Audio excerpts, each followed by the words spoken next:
Thank you, Lucy. Thank you all for coming.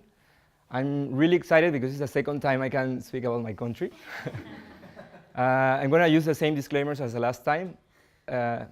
This introduction to Peruvian cuisine will take you a little bit to the history of Peru and also about the cuisine of Peru.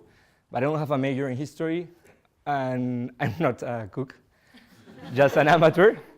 But this is part of my own experience as a Peruvian and the research I've done the last years.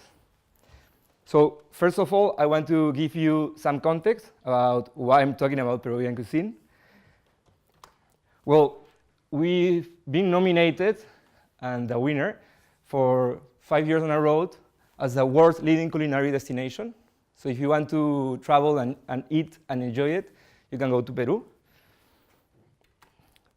Secondly, three Peruvian restaurants are part of the world's 50 best restaurants in the world. This is an actual ranking, 2016. From the last one, we have the best restaurant in Latin America, 2017. And finally, there's a list of the 10 most exclusive Michelin star restaurants in the world. One of them is Peruvian. So you need to ask yourself, how, right? Why Peru? So I'm going to give you a little bit of context. I'm going to explain a little bit why we have such a rich culture in the gastronomy side.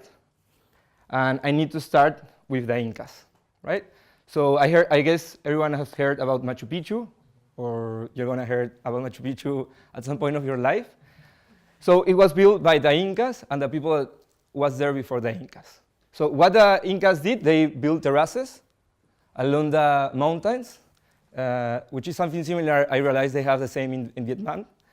So they were able to domesticate different plants along the different terraces, right? So they had different altitude, they built the terraces, and they were able to domesticate these plants. And these plants have been shared across the world. We have sweet potato, potatoes, maize that came from Mexico, and believe it or not, for example, pineapple, right? It's weird. So we started with the Incas, and then we go with the colonization of the Incas by the Spanish. It was at the beginning of the 16th century, and they brought with them vegetables, oils, and different type of food, and they also brought different techniques to prepare food, right?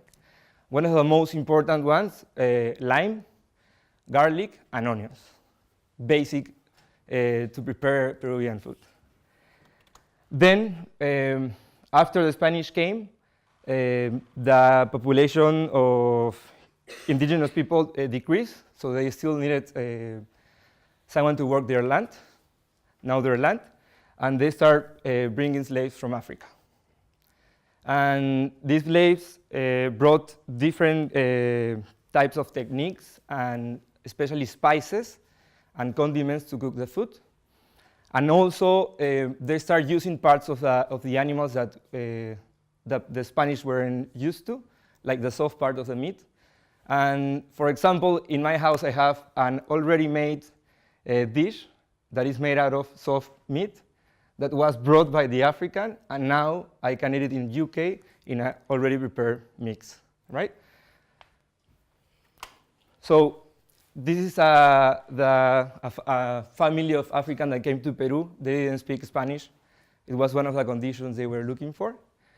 They also brought not only food or technique, they also brought a lot of spice to our life, music, dances, and a more colorful way of seeing life.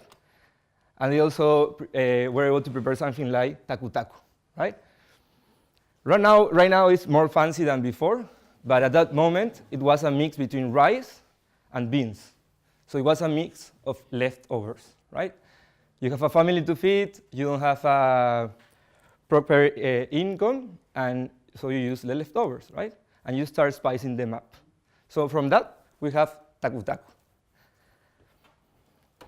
After the African, the Chinese came. This time wasn't slavery, it was modern slavery. They were brought to Peru to work on the fields, and they had not the best treatment.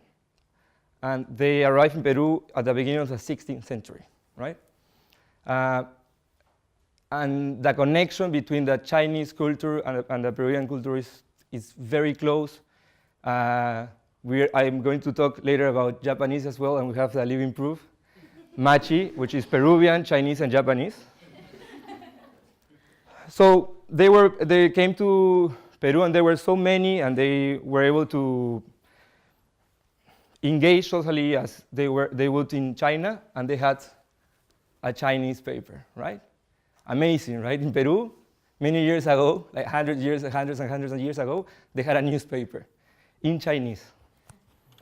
And the most notorious thing they created was something that we know as chaufa, but that in Chinese is chao fan, which is fried rice. So this is the base of Chinese food in Peru. It's totally different than in Chinese. Not totally, but it's different. It's impressive how you can go to China and they have 8 different types of cuisine or from 8 different regions. And you realize that Chinese food in Peru has a little bit of the 8 regions in China. So they were also providing amazing cuisine to our food. Then the Japanese came. And I'm going to show images of Japanese cuisine in the end. They came by the end of the 19th century because there was a population crisis at the moment in Japan. So there was an arrangement between governments. So moving on from having different cultures arriving to Peru and sharing their food with us, we have an example of the Pacific War between Chile and Peru. And Chile won the war. They took the capital, and they were for almost 2 years. And we continued struggling at that moment to obtain freedom again, right? So an important role during the War of the Pacific were the women, that they were collecting money for the troops by selling small bowls of potato. And they were going around the street saying, por la causa, for the cause. And now we have an amazing dish called causa limeña, which is really good. So this is also part of the Peruvian cuisine, which is making us as famous as you can see.